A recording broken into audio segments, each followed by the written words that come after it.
समाचार सूरत में डुम्मस स्थित खोटा प्रोपर्टी कार्ड बनावी 2500 करोड़नी जमीन कौभांड मामले हवे सीआईडी क्राइम द्वारा तपास तेज करवामां आवी छे। आजाद रामोलियानी जमीन में एनए कर्या विना सोसायटी बनावीने प्रोपर्टी कार्ड बनाव्या हता। आ केस में सीआईडी क्राइम समृद्धि कॉर्पोरेशन सहित 7 થી 8 लोकोने समन्स आपवामां आवशे अने अटकायतनी कार्यवाही पण कराशे। गांधीनगर में सीआईडी क्राइम द्वारा पत्रकार परिषद योजाई हती। आपवामां आवी हती आ माहिती। અને સમન્સ મોકલવાની કાર્યવાહી શરૂ છે અને ફોર્જરીનો ગુનો છે એમાં સમન્સ અને બધી જે લીગલ પ્રોસેસ છે એ ચાલુ થઈ ગઈ છે અને જે પુરાવા છે પુરાવા આધારિત તાત્કાલિક એમને અટક કરવામાં આવશે।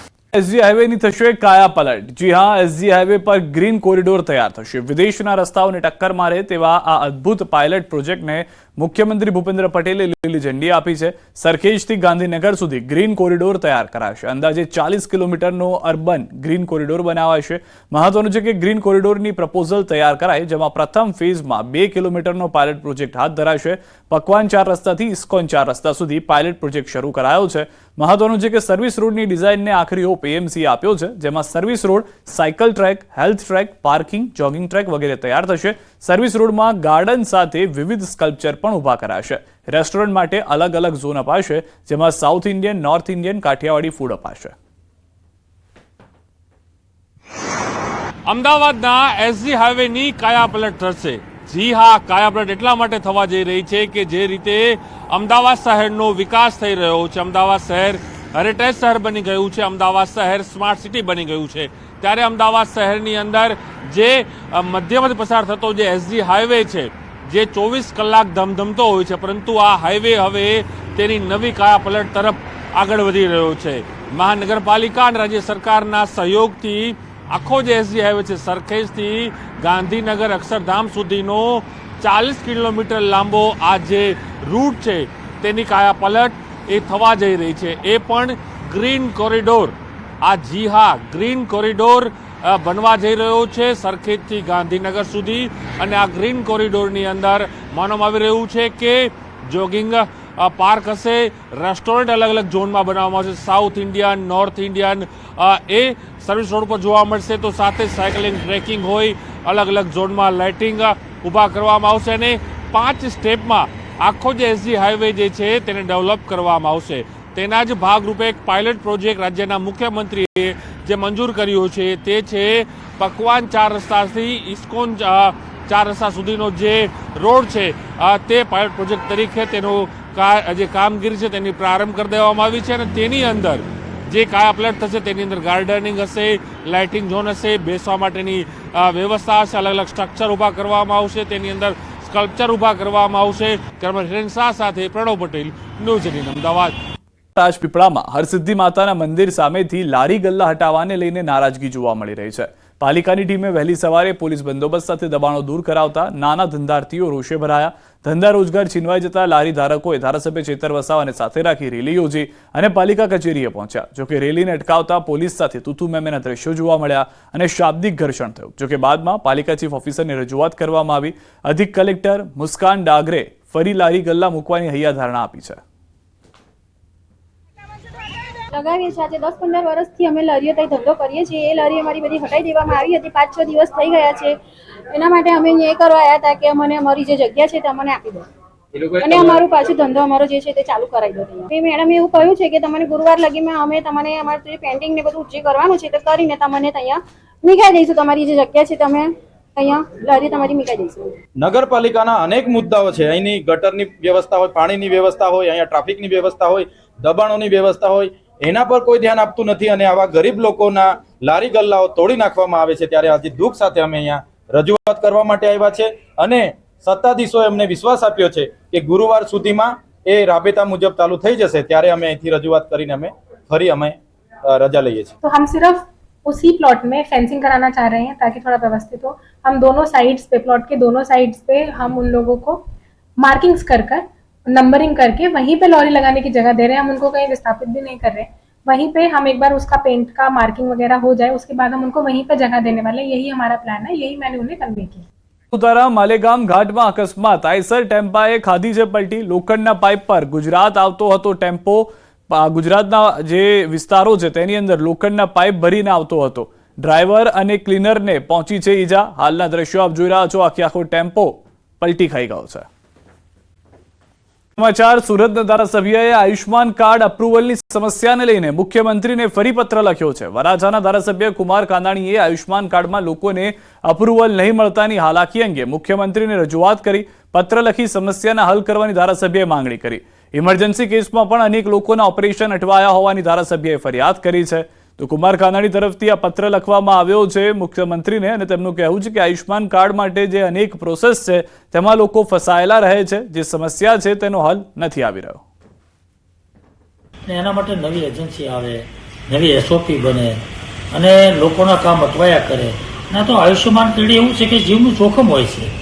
તો મારી માગણી એ જ છે કે કોઈ પણ એજન્સી હોય કે કોઈ પણ નવી એસઓપી હોય પણ તાત્કાલિક એપ્રુવલ મળે એના પ્રયાસો સરકારે અને વિભાગે કરવા જોઈએ અને તાત્કાલિક લોકોને સારવાર મળવી જોઈએ. દરેક માતા પિતા માટે લાલબત્તી સમાન કિસ્સો. મોબાઈલ માટે પિતાએ ઠપકો આપતા પુત્રીનો આપઘાત. સતત બીજા દિવસે મોબાઈલની લતે આપઘાતનો બનાવ. પાંડેસરાના શિવનગરમાં 18 વર્ષીય યુવતીનો આપઘાત. મોબાઈલમાં વ્યસ્ત, જમવામાં મીઠું વધુ કેમ નાખ્યું તે વાત અંગે પિતાએ પુત્રીને ઠપકો આપ્યો હતો. જે બાદ લાગી આવતા પુત્રીએ ઘરમાં જ ફાંસો ખાઈ આપઘાત કરી લીધો. એકની એક સંતાને આપઘાત કરી લેતા પરિવારમાં ભારે શોકનો માહોલ છવાઈ ગયો છે.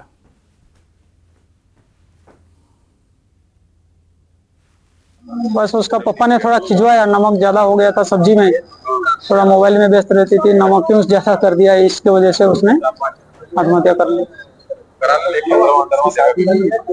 नहीं, शादी नहीं हुई. मोबाइल में लड़के वीडियो होते हैं, उसमें जाके पैसा कदम उठाते, क्या बोलेंगे आप? मैं तो ये कहना चाहता हूँ माँ बाप को आजकल के ये सोशल मीडिया से दूर रखे. નવનિર્માણ બાદ પ્રથમ વખત રાજ્યના વિધાનસભા અધ્યક્ષ બનાસકાંઠા જિલ્લાની મુલાકાત લીધી. ત્યારે થરાદમાં તેમણે જંગી સભા પણ સંબોધી હતી.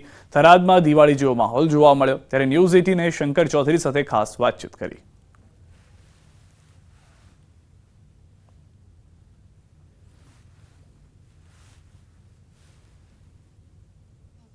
બનાસકાંઠા જિલ્લામાંથી થરાદ જિલ્લાનું નવનિર્માણ થતા ખુશીનો માહોલ લોકોમાં છે. દિવાળી જેવો માહોલ જોવા મળી રહ્યો છે. થરાદના ધારાસભ્ય અને વિધાનસભા અધ્યક્ષ શંકરભાઈ ચૌધરી જ્યારે થરાદ પહોંચ્યા છે ત્યારે લોકોમાં ખુશીનો માહોલ છે. સીધી જ વાત કરીશું અધ્યક્ષ સાહેબ જોડે. સાહેબ, શું કહેશો, કેટલો હવે વિકાસ થશે? આ નવા જિલ્લાનું નિર્માણ થયું છે.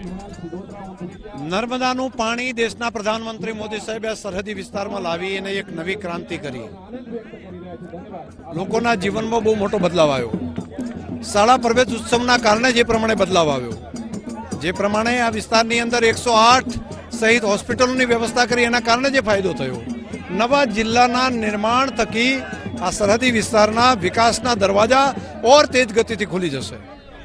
અત્યારે 8 તાલુકાઓ અને 4 નગરપાલિકાઓ છે. શું વધુ તાલુકાઓ બનશે, વધુ નગરપાલિકાઓ બનશે જિલ્લામાં? આવનારા સમયમાં જેવી જરૂરિયાત હશે એ પ્રમાણે એને પણ આગળ વધારીશું.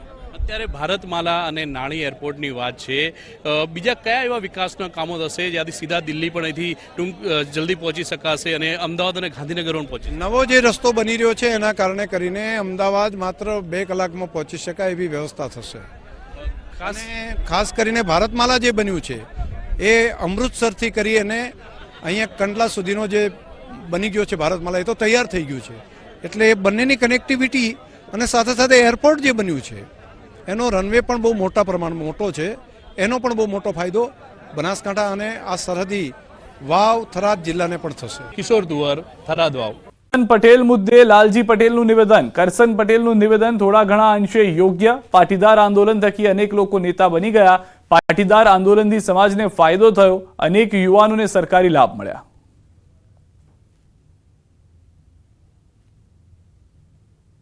આંદોલનથી ફાયદો થયો નથી અને ઘણા લોકો નેતા બની ગયા. તો એ પણ હકીકત છે કે સમાજના આંદોલનકારી અમારા સાથી મિત્રો હતા એમાંથી મોટા ભાગના લોકો નેતાઓ પણ બની ગયા છે. એટલે સમાજનો ક્યાંક વિશ્વાસ પણ તૂટ્યો છે. અને કરશનભાઈએ જે વાત કરી કે ફાયદો નથી થયો, તો સમાજના દીકરાઓને આ જે સરકારી લાભો મળે છે એનાથી ફાયદો પણ થયો છે. એટલે બંને બાજુ છે કે ફાયદો પણ થયો છે અને સમાજના નેતાઓ બધા નેતાઓ પણ બની ગયા છે. એટલે દાદાની વાત પણ સાચી છે. પ્રદૂષણ મામલે જીપીસીબી દ્વારા તપાસમાં ઇન્ડિયન કોસ્ટગાર્ડ તેમજ વીટીએસ એજન્સીને જોડવામાં આવી હતી. અલંગ અને સરતાનપર બંદર વચ્ચે ગત 19 ડિસેમ્બરે દરિયામાં 7 નોટિકલ માઇલ જેટલું ઓઇલ પ્રવાહી ફેલાયું, જેના કારણે અસંખ્ય જળચર જીવસૃષ્ટિના મૃત્યુ થયા.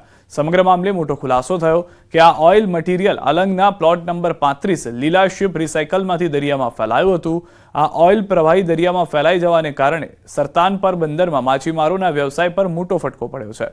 મોટી સંખ્યામાં માછીમારો ભાવનગર કલેક્ટર કચેરી રજૂઆત કરવા પહોંચ્યા. માછીમારોના જણાવ્યા મુજબ જ્યાં સુધી દરિયાનું પાણી શુદ્ધ નહીં થાય ત્યાં સુધી માછીમારી શક્ય નથી.